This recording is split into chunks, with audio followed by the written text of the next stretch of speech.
Welcome to the Building Your Career podcast. I'm your host, Don Tarjanskis, and join us as we explore the world of construction. Each episode, we welcome a guest that shares career highlights and career advice, and hopefully inspires the next generation of construction professionals. Welcome everybody to another edition of the Building Your Career podcast. Today I'm joined and very excited to have Christy O'Rourke on the podcast, who's Ops Director at Phoenix ME. Very excited because he's coming at it from a different angle. He does kind of a lot of work in the European market as well. So very interested to explore that side of things. So Christy, we'll start off where we always start off. Could you tell us a little bit more about your current job role and also about your company as well? No problem, Dom. So thanks for having me on. So I'm an operations director with a company called Phoenix ME, based in East London, headquartered there. Quite an old company, approximately 90 years old. And I suppose unique insofar as just owned by one shareholder. So we have no red tape, I suppose, within the business. When a decision needs to be made, it's quite easy to get it done. What we do is we do mechanical and electrical installations in various environments throughout the UK and Europe. Big part of our business is the data center market, which is quite an exciting market at present, quite busy. So we turn over approximately £200 million a year, so we're quite a significant business. And yeah, it's a really exciting place to be and a really exciting industry to be in at the moment. Yeah, definitely. And I think with that data center market, a lot of our listeners might not know kind of that was even a sector. So could you give us a brief outline of exactly what that sector even means to some of our younger listeners? Yeah, for sure. So look, I suppose a lot of our younger listeners will be familiar with all of the social media that's taking over the world at the moment, the likes of TikTok, Facebook, Instagram. Every piece of information, every photo, every clip, every reel needs to be stored somewhere. And everything that's on your phone is ultimately stored in a place called a data center, which is essentially a huge air-conditioned shed with hundreds and hundreds of computer storage drives within. I suppose the world we're living in now, as I alluded to with social media, not only that, the Internet of Things, autonomous vehicles, ChatGPT, it's just increasing the demand for data across the world, and that's driving the demand then subsequently to build more and more data centers. So it's like I say, it's quite an exciting industry to be involved in at the moment. Oh, most definitely. And so if we could turn back the hands of time just slightly and tell us a little bit about, kind of your background and how you personally got involved in the construction industry. Yeah. Look, we'll be touching on the education bit a little bit further down the road, but for me, university wasn't for me. I tried it, didn't like it for a couple of months, and spent a little bit of time working at home, doing odd jobs for people. A good friend of mine had just started an electrical apprenticeship with a large Irish mechanical and electrical contractor. And he spoke quite well of it, enjoyed the work, more than that, enjoyed the money, I suppose, and the wages. So he convinced me to apply for a job there. We were quite young, we were 16, 17 at the time, so convinced me to apply for a job there, which I did, and subsequently started an apprenticeship with that company, and that led on to a 22-year career with that one company, which is, I suppose, looking back on it now, there's pros and cons to it. But yeah, that's how I got into it. There was no major plan. I didn't wake up one morning and decide I'm going to be an electrician, or it wasn't a calling or anything like that. It was just okay, I'll try this and see what it's like, So that's how it started for me. Something completely casual and accidental, I suppose, which is probably the case for a lot of people in a lot of different jobs. Yeah, and that is the case for a lot of people who are guests on this podcast as well. They just kind of fall into the industry, as with myself, really. But if you could kind of give yourself one bit of advice when you first started off, what advice would you give your younger self when you were first starting off your career in the industry? Yeah, I suppose for me, looking back now, the one bit of advice I would give myself or anybody starting off in the construction industry now would be to stick with it.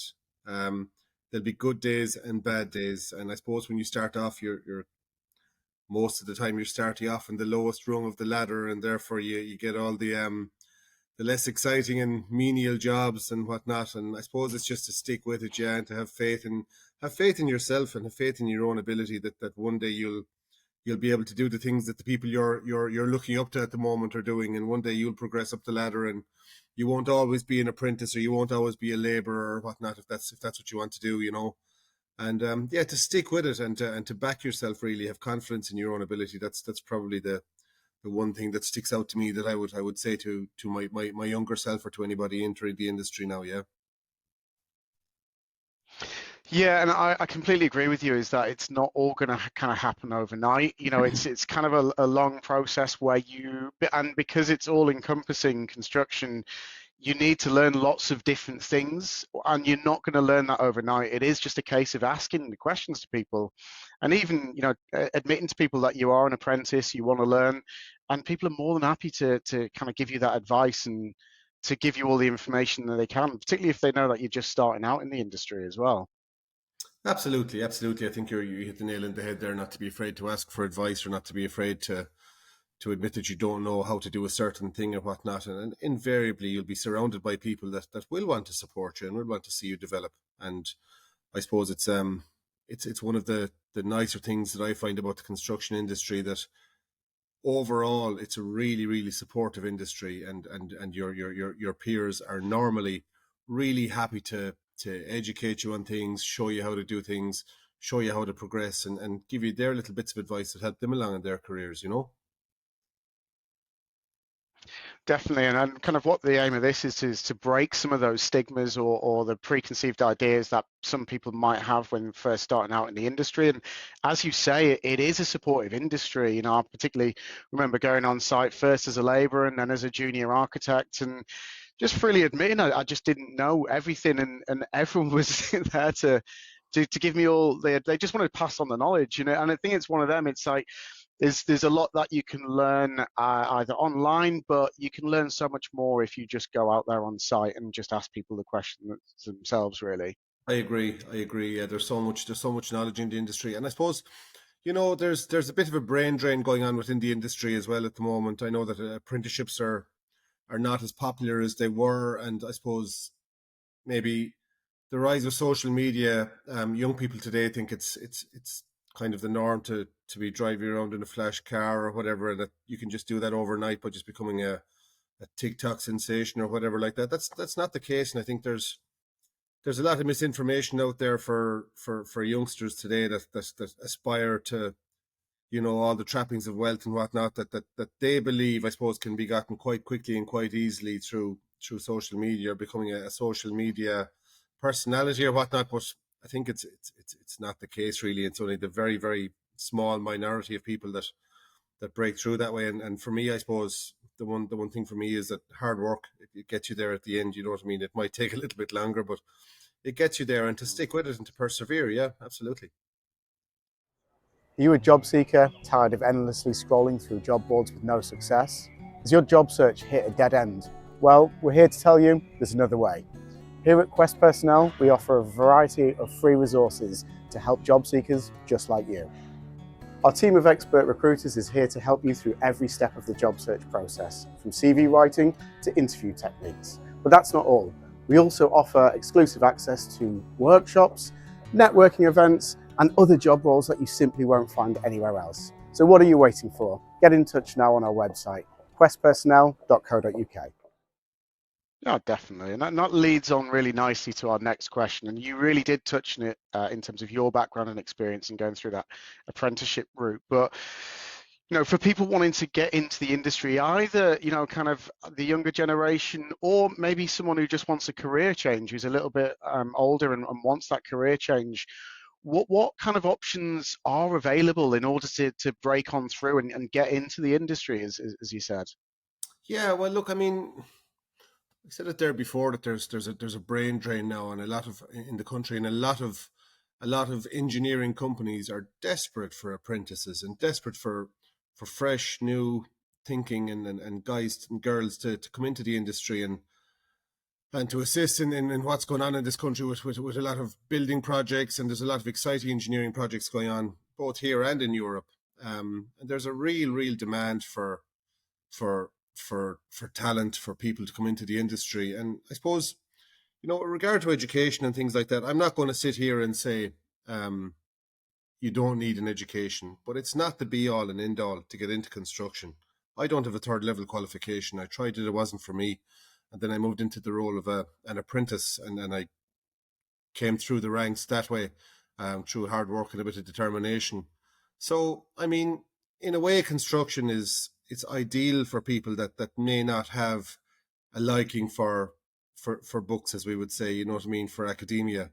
There's very few other industries I can think of where if you don't have much of an education, that you can actually start at the bottom rung of the ladder and work your way pretty much right up to director level, you know, as long as you have a decent work ethic and a bit of skill and determination about you, you know. And the skill part you'll build in time through experience, as we said earlier. You know, you start off knowing absolutely nothing, and if you apply yourself and if you're interested and ask questions and you're not afraid to ask those questions and admit that you know nothing, you will build a skill. And through apprenticeships, you'll get the correct training, and through mentorship across building sites with your colleagues, you'll get training as well.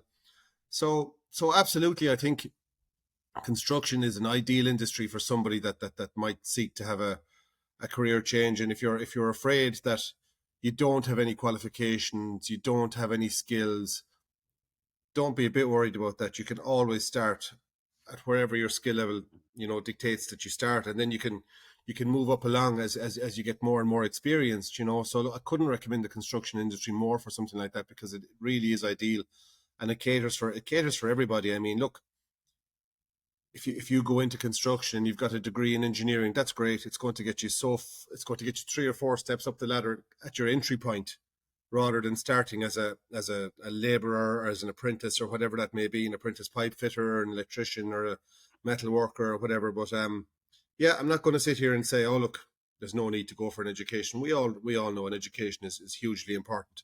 And if you're privileged enough to be able to attend a third level education facility, then absolutely you should do it and take advantage of that. But a lot of people aren't. A lot of people didn't get that opportunity and don't have that opportunity. And like I say, what a better industry to start in than construction.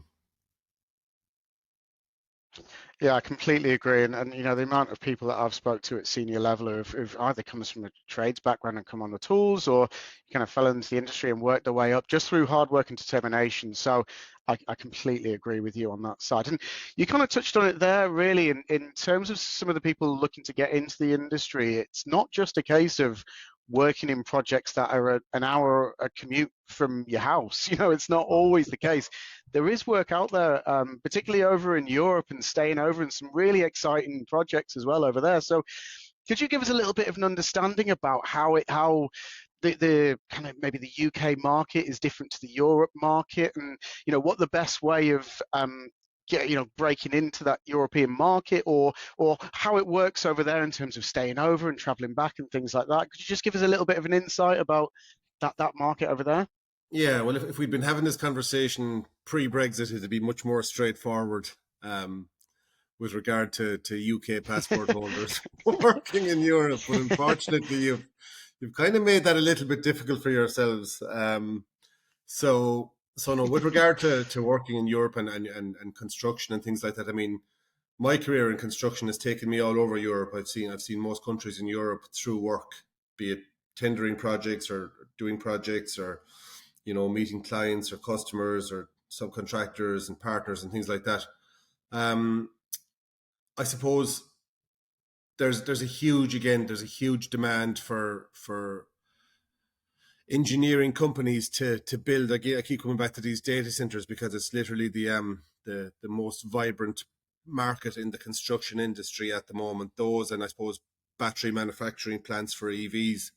But like, UK companies are doing relatively well in Europe at the moment, despite the challenges that Brexit presents. I mean, in a lot of countries now, a UK passport holder can work for 90 days out of every 180 days. That's what the visa will allow. So that presents its own difficulties when it comes to rotating people home and ensuring that you don't I suppose that you comply with the different compliance laws that are in every different country in Europe. So that presents challenges in itself. So we try where possible to recruit local labor, local subcontractors, local partners, but that's not always possible because sometimes we go to places where there isn't a very strong workforce in that area, and we have to bring our teams from the UK over. We use visas.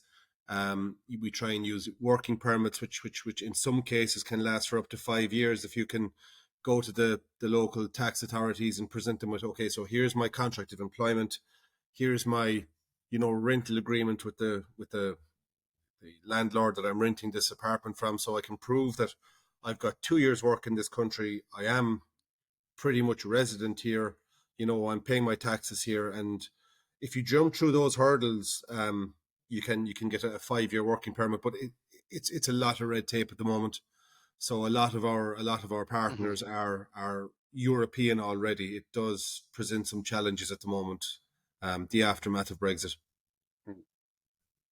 Yeah, definitely. I can completely agree with you there. It's been a little bit tricky, needless to say, the last couple of years. But just moving on to kind of our final question, and this is more going out to some of our listeners who are at maybe senior management level or just moving into that kind of senior management or director level bracket. But I mean, I suppose the Royal Institute of Builders has produced a report recently to say we need 250,000 more people in the UK construction industry by 2027 just to sustain the industry. So what can directors or senior managers do to attract and retain young talent in the industry just to help sustain this industry and to keep it going?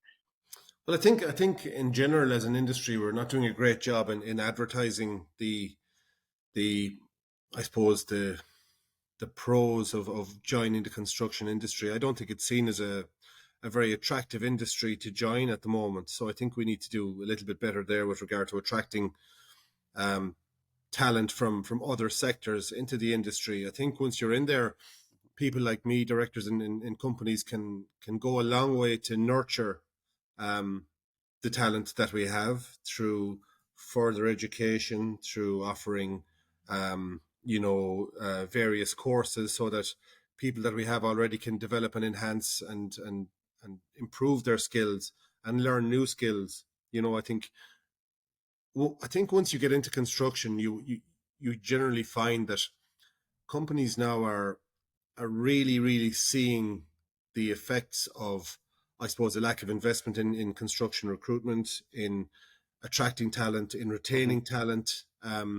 It's not the easiest industry to work in. There's no doubt about that. You have to work hard, but the rewards make it all worthwhile for me anyway. I believe it's a fantastic industry to work in, and I don't think we publicize that, and I don't think we leverage that enough. So it's all about, I suppose, attracting talent. And again, if we can kind of change the dynamic and attract young people into construction, then through word of mouth alone, just look at like me, I had no thoughts about going into construction, and my friend got into it and he really liked it, and he said, this is really good, it's really exciting. I said, okay, I'll try that. And many years later, I'm still in it and still enjoying it more now than ever, actually, as it turns out.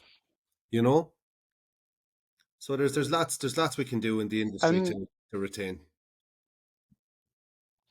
Definitely, and just kind of on that point as well, what do you consider to be the maybe the stigma that the industry has got, or some of those myths that people might have about the industry that simply just aren't true, that might detract people from seeing as a viable career option? I don't know, Dom. I mean, there are many different stigmas. I mean, being from Ireland, I mean, being Irish myself, like the stigma is that that it's a sector for people that aren't necessarily highly educated and whatnot, and that's a complete myth. I mean, some of the most intelligent and highly educated people I know work in construction. Look at the amazing, exciting buildings that are being built in London here alone. We've hugely talented engineers, architects, as you know yourself, in the industry.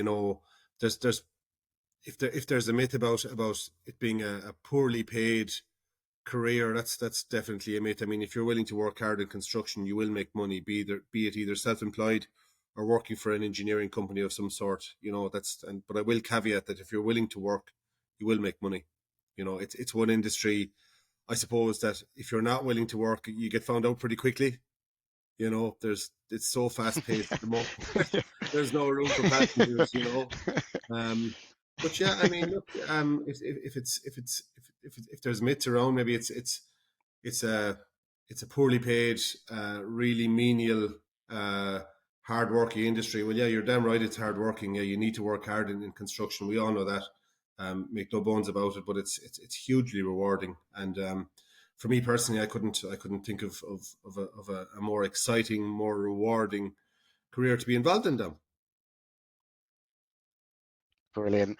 Well, Christy, thank you so much for your time. You've been a brilliant guest, and it's great to kind of get your thoughts and insights on the industry, and hopefully off the back of this, we'll attract a few more people that are much needed in the industry. Absolutely. Well, thank you very much for your time, Dan. I appreciate it. Brilliant. All right. Thanks, Take Christy. care. Thank you for joining us on the Building Your Career podcast. We hope you enjoyed hearing from our guest and learning about the different career paths available. Don't forget to like, comment and subscribe so we can reach even more listeners. And if anyone wants any free CV advice or simply wants to know the options available to them, don't hesitate to get in touch.